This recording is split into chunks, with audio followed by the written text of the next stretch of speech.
پھر عمر فاروق رضی اللہ عنہ جب خلیفہ بنے، نبی کریم صلی اللہ علیہ وسلم کی وفات کے بعد ابوبکر صدیق رضی اللہ عنہ خلیفہ بنے، اور اس کے بعد عمر فاروق رضی اللہ عنہ 2 سال اور کچھ مہینے حکومت کے بعد جب وہ بیمار ہو گئے تو اس نے صحابہ کرام کے مشورے سے اپنی رائے بھی اس میں شامل کی، عمر فاروق رضی اللہ عنہ خلیفہ بنے۔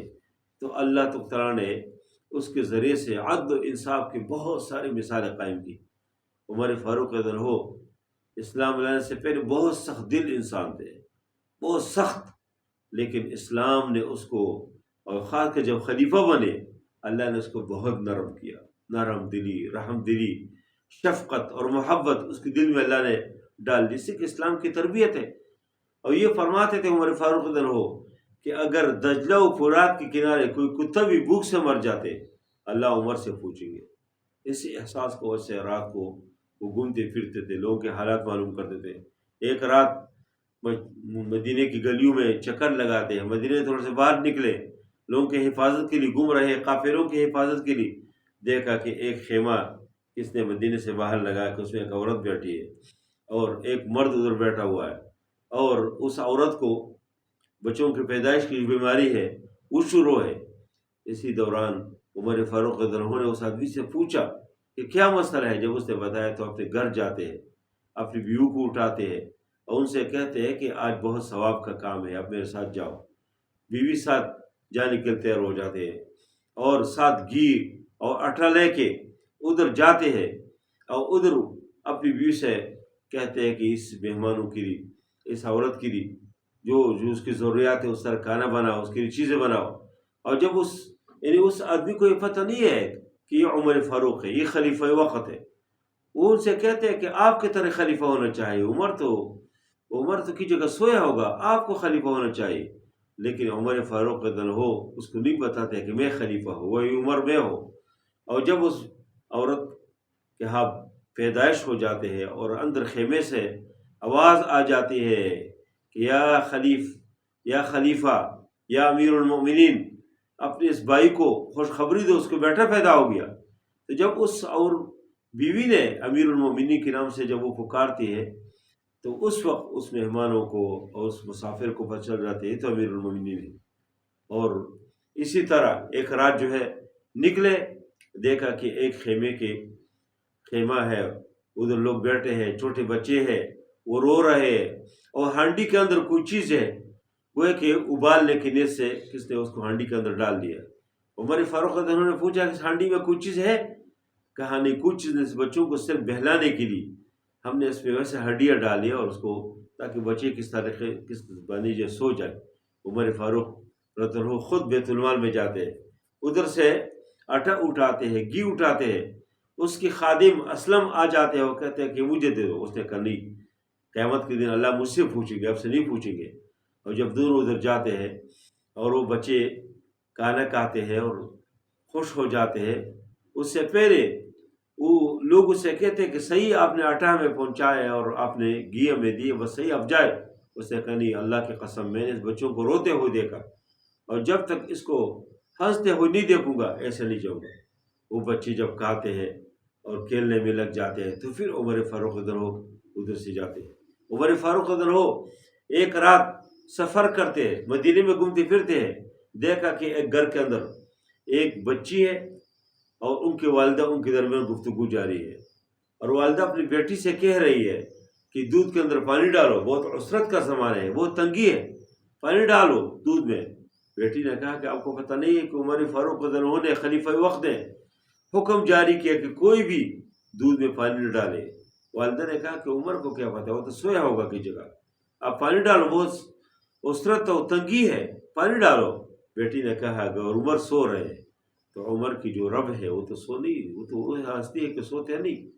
وہ تو سمیع ہے، وہ تو بصیر ہے، حی ہے، قیوم ہے، اس سے میں کیسے چھپاؤں؟ یہ تو خیانت ہے، یہ تو غلول ہے۔ وَمَن يَغْلُلْ يَأْتِ بِمَا غَلَّ يَوْمَ الْقِيَامَةِ، تو جو خیانت کریں گے تو خیانت کے ساتھ وہ قیامت کے دن آ جائیں گے اور اللہ اس سے حساب لیں گے، میں تو یہ خیانت نہیں کروں گی۔ تو عمر فاروق رضی اللہ عنہ کو اس کی گفتگو بہت پسند آئی، اور پھر جو ہے گھر جا کے اپنے بچوں کو جمع کرتے ہیں اور ان سے کہتے ہیں کہ تم میں سے میں ایک اس طرح لڑکی کے ساتھ شادی کرنا چاہتا ہوں کہ جس کے پاس مال دولت تو نہیں ہے، غریب خاندان ہے، لیکن ایمان کا خزانہ ہے، اور پھر شادی ہو جاتے ہیں، تفصیلی واقعات ہیں، اسی لڑکی سے، اسی ایماندار لڑکی سے اللہ نے اس امت کو عمر بن عبدالعزیز دیا ہے۔ عمر بن عبدالعزیز کی جو واقعات ہے وہ بہت مشہور ہے کہ وہ بات کے آدمی ہے، لیکن اسے وہ عدل و انصاف کو نمونی قائم کی جو خلفاء راشدین کے دور کے ہے۔ بعض لوگ اس کو خلفاء میں شمار کرتے ہیں، یعنی یہ سمجھتے ہیں کہ خلفاء راشدین جس طرح عدل قائم کیا ان نے بھی کیا، بعض لوگ اس کو عمر ثانی کہتے ہیں، اور اس کے الگ واقعات ہیں کہ اللہ نے اس خاندان سے کتنے بڑا کام لیا۔ عمر بن عبدالعزیز کو اللہ نے کتنے عدل و انصاف کی مثالیں قائم کی، وہ الگ ایک مثال ہے۔